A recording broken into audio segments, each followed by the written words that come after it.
তৃপ্তি করে ভাত খেতে পারছেন না, ডাঁটা দিয়ে কই মাছের এই রেসিপিটা তৈরি করে নিন। দেখবেন এক নিমিষে 1 প্লেট ভাত শেষ হয়ে গেছে একমাত্র তরকারি দিয়ে। আর খেতেও পারবেন অনেকটা তৃপ্তি সহকারে। রেসিপিটা বানানোর জন্য আমি একটা প্যানের ভিতর পর্যাপ্ত পরিমাণে তেল দিয়ে তার ভিতর পেঁয়াজ কুচি দিয়েছি, সাথে কিছু রসুন কুচিও দিয়েছিলাম। ব্রাউন কালার করে ভেজে নিয়েছি। তার ভিতর দিয়ে দিচ্ছি 1/2 চা চামচ আস্ত জিরা। তারপর এগুলোকে খুব ভালো মতো ভেজে আমি এগুলোকে প্যান থেকে তুলে নিব। এখন কড়াইয়ের ভিতর আমি আরও কিছুটা পরিমাণে তেল দিয়ে দিচ্ছি। তেলটা যখন খুব ভালো মতো গরম হয়ে যাবে, আমি এর ভিতর দিয়ে দিচ্ছি কিছুটা লবণ। লবণটা দিলে কড়াইয়ের গা থেকে মাছটা খুব সহজে উঠে আসবে। এখন আমি কই মাছটাকে ভেজে নিব। তো আমি এখানে 6টার মতো কই মাছ ব্যবহার করেছি। একে একে কই মাছগুলোকে আমি গরম তেলের ভিতর দিয়ে দিচ্ছি। তারপর একটা সাইডে যখন সুন্দর কালার চলে আসবে, তখন আমি অপর সাইড উল্টিয়ে দিব। আমি বেশিরভাগ সময় মাছ ভেজেই রান্না করি। আমার কাছে মনে হয় ভেজে রান্না করলেই খেতে বেশি ভালো লাগে।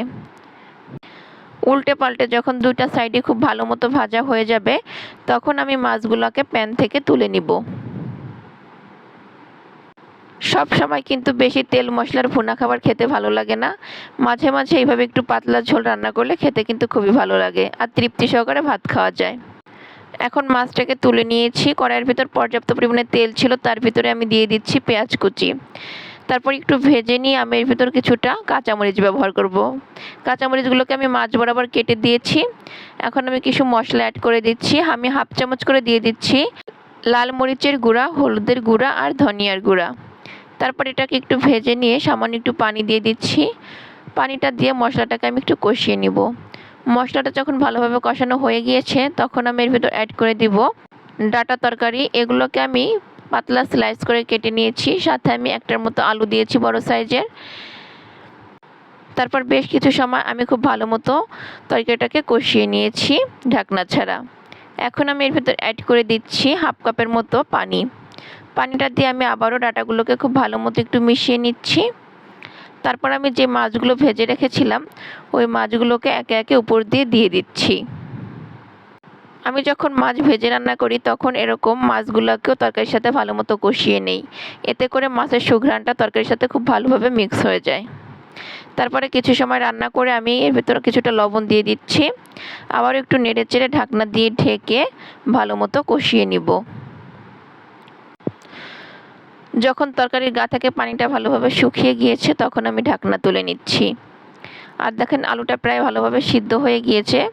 আর আমি দেখিয়ে দিচ্ছি কতটা সুন্দরভাবে কষিয়ে নিয়েছি। এখানে কিন্তু কোনো পানি নেই। আর তেলটা বেশি উঠেছিল, ওই পর্যায়ে আমি এখানে ঝোলের পানি অ্যাড করে দিচ্ছি। আমি এখানে 1.5 কাপের থেকে একটু বেশি পরিমাণে ঝোলের পানিটা দিয়েছি, কারণ আজকে আমি একটু ঝোল ঝোল করে রান্না করব। এইভাবে কই মাছ দিয়ে ডাঁটা খেতে কিন্তু খুবই ভালো লাগে। সব কিছুকে ভালোভাবে নেড়ে চেড়ে মিশিয়ে নিয়ে আমি ঢাকনা দিয়ে ঢেকে তরকারিটাকে রান্না করে নিব। ফিরে আসলাম প্রায় 10 মিনিট পরে। আমি মিডিয়াম হিটে তরকারিটাকে রান্না করে নিয়েছি, আর ঝোলও কিন্তু অনেকটাই কমে গিয়েছে। এখন আমি যে ফোড়নটা তৈরি করে রেখেছিলাম, ওই ফোড়নটা পাটায় বেটে পেস্ট করে নিয়েছি। এখন এই পেস্টটাকে আমি তরকারির ভিতর দিয়ে দিচ্ছি। তারপরে তরকারির সাথে পেস্টটাকে খুব ভালো মতো নেড়ে চেড়ে মিশিয়ে নিচ্ছি। মশলাটা ভালোভাবে মেশানো হয়ে গেলে আমি এর ভিতর অ্যাড করে দিব কিছু ধনিয়া পাতা কুচি। এভাবে একটু ধনিয়া পাতা কুচি দিলে রান্নার শেষে খেতে কিন্তু খুবই ভালো লাগে।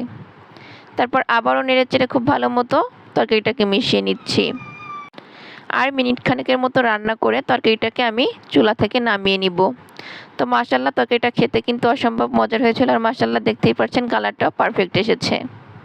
যখন দেখবেন কিছু খেতে ভালো লাগছে না, তখন এরকম কম মশলায় কই মাছের এই ঝোলটা খেতে কিন্তু খুবই ভালো লাগে।